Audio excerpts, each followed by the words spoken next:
All right, so hello everyone. Point four was a little bit convoluted, wasn't it?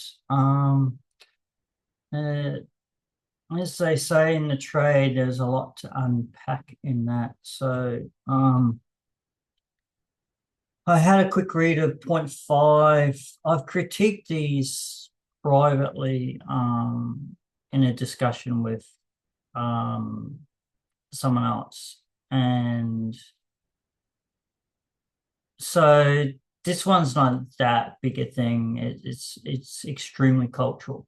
So in the VK article on why the world or why some people no longer want the esteemed Russian bride, and I did say I will research into where this came from, but it was doing the rounds and it's a little bit old. I'll get you the date of it, but it's not recent at all. It goes back maybe 3, 4 years. But in saying that, it's probably got more relevance now than ever. Um, so point number five is this. A Russian woman respects family values equals a Russian woman marries along with her entire family.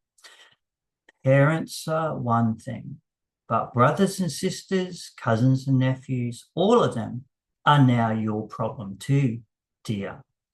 Even if you've never met with them, they consider it perfectly normal to show up for a couple of weeks and demand attention, understanding, food, and gifts. And they don't care that in your country this isn't customary. Now, in all fairness, that is very, very typical in a lot of islander countries like the Philippines, Manila, Papua New Guinea. Huge family culture. That it's a thing in Australia. It's not uncommon for a Filipino woman to seek out an Australian husband. And I have heard stories, and I'm not saying all of them do it, but I have heard more than one story that the Filipino bride will marry the husband, strategically bring her entire family across, and then divorce the husband. I'm not saying it is in every case, but it is certainly not unheard of. Now, in terms of this, if the guy moves to Russia and clearly that's not the case, right? But what this is trying to stress is, well, I don't think it's any different.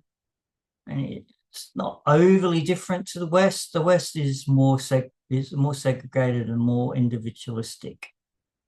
And my goodness, the amount of squabbles and scandal in the family at get-togethers is unlimited.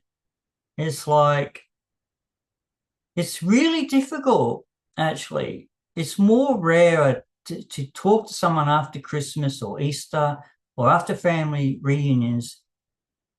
It is more common to hear that it was a complete nightmare, that they fought with someone in their family, that they hated someone in their family, that they wished they'd never saw that person in their family. It is far, far more common to hear that than it was amazing to get together. I got along so well with everyone and we all had a really good time.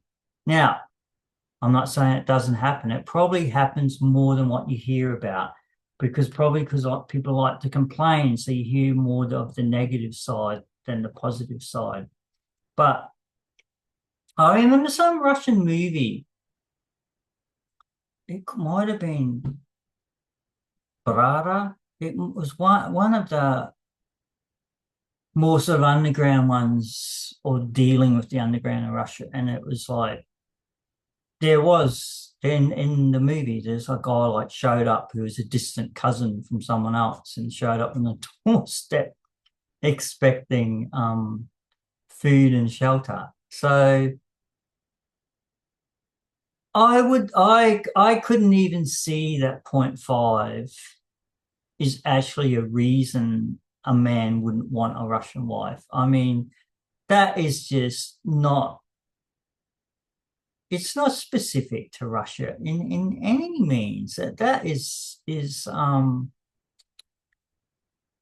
I mean, what's wrong with that? A Russian woman respects family values equals a Russian woman who marries along with her entire family. Sure, if there's difficult people in family, and like even that person's wife mightn't even, they mightn't like this family member, but they might go, oh, my sister or who I haven't spoken to forever got married. I will check this guy out, and they might go, I'll see what I can get. I mean, it's like food and gifts. Show up for a couple of weeks, demand attention and understanding. I don't know. I haven't heard enough to make comments on that. Although I will go back to what I said in another one. It's important to understand how important family is to sighted people, particularly the women. I think possibly more than the men. I mentioned I know one Russian woman who is actually seeking out a German husband to move to Germany to be with her daughter. That's the reason. Obviously, she wants to find someone she thinks she can fall in love with and marry. I don't think it's a malicious attempt just to have a reason to be there. I think they're sincerely seeking out a relationship they'd feel comfortable in. And interestingly, I started talking to this woman, and she had one marriage that I think worked really well, and something happened, and I really don't remember what it was. I don't know if the husband passed away or something happened, but then she said she wasn't able to, and this is the essence of the channel. In all honesty, the essence of the channel is later on, is to get into the fact that people in general, we are not flawless. We are not undamaged. If we just were honest with ourselves and actually walked around going, I'm not okay, or I'm okay, but things have happened in my life. Some of those things circle in my head. Some of those things trigger me. No one just goes through life and is untouched or undamaged. So, and it's the makeup of the human brain of compartmentalizing things. And if you've been in a dangerous situation and that situation is mirrored somewhere else, you will undoubtedly become anxious, and that is your brain, the amygdala gland, kicking in and pumping adrenaline, which shuts off the frontal cortex, which shuts down memory. And so you can become anxious and not know why. You can just walk in a room that somewhere that you've decided to compartmentalize triggers you. It could be the color of the room, the tone of someone's voice, and you just feel uncomfortable. And you might feel you need to get out of there because it's a survival mechanism kicking in, where it knows there's been danger in the past and it equals it to now. It mightn't rationalize it. I'm talking about your brain and your survival instinct. That's why the science will tell you there is fight, flight, and now they have incorporated freeze into it. So you will either run from the situation, you'll fight in the situation, or you can literally freeze in the situation. So I might do some research on that and factor in how much the flight activation relates to, well, anxious, attachment, fearful, avoidant relates to fearful avoidance. It's fear. So they get worried about getting too close and losing your independence. So do dismissives. That's a fear as well. So it's irrational. It's an irrational fear, but it's founded from childhood. So they're doing what they think they need to survive, and in the process, they're denying themselves the ability to form a healthy relationship. They will be running for most of their life until they want to do some work on themselves, or they find a partner that doesn't trigger them. It's very rare they find a partner that doesn't trigger them, and even then they'll need space. So I guess that's it. In a broad circle, that comes back to that. I mean, there's lots of triggers in that, right? So if the husband just falls in love with his Russian bride, then all of a sudden these people show up. There could be people that show up that he just does not like. And he probably should not be forced into liking them just because they're family. I followed a psychologist. He was a psychologist. He wasn't a psychiatrist. And his name is Daniel Mackley. You can look him up, but he debunks a lot of the societal pressure on bonding with family and saying things like, I don't like my mother, I don't like my father. So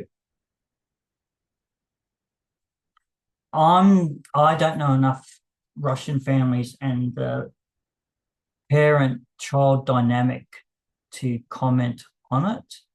I have noticed there's an incredible closeness between mothers and daughters with some of the people I know. Is in really, really, really close, more than what I've ever witnessed in the West. Seriously, I just haven't seen, like, it's a healthy bonding where they actually communicate openly. And they can confide in each other. I know a mother that her daughter was her biggest confidant. She'd communicate 2 to 3 times a day. And that's healthy. It's not unhealthy in that it's codependent. That's just the way the culture operates. I can tell you stories about some people I know where the daughters, I think, have to idolize the parents. So I guess some children don't want to acknowledge that the parents can have problems, so they don't actually run to help, and they probably think it's not their place to do it. So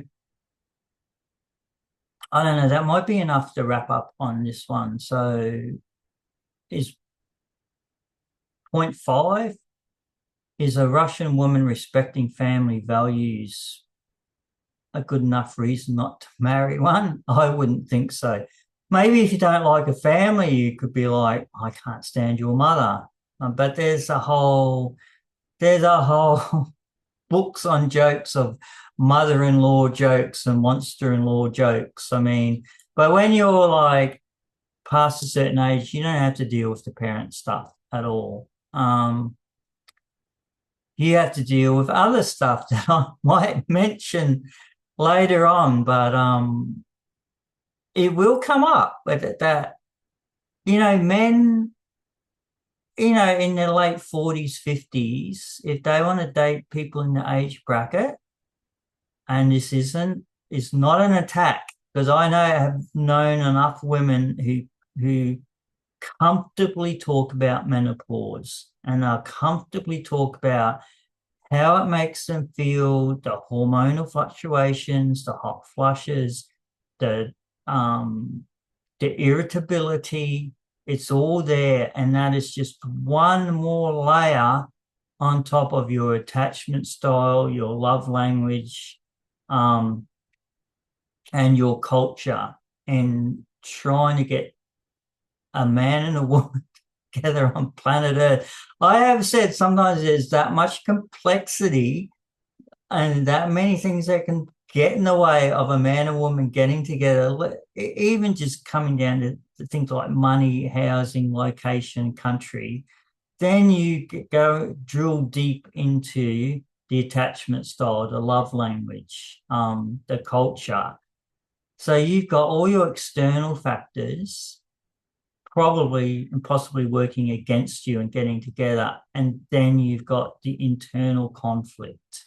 And I have said sometimes it's amazing that people even get together when you start to pull apart what a relationship is. But and now I was going to talk about this in another one, but in in like 2025, it's getting acknowledged that many countries have hit zero population growth.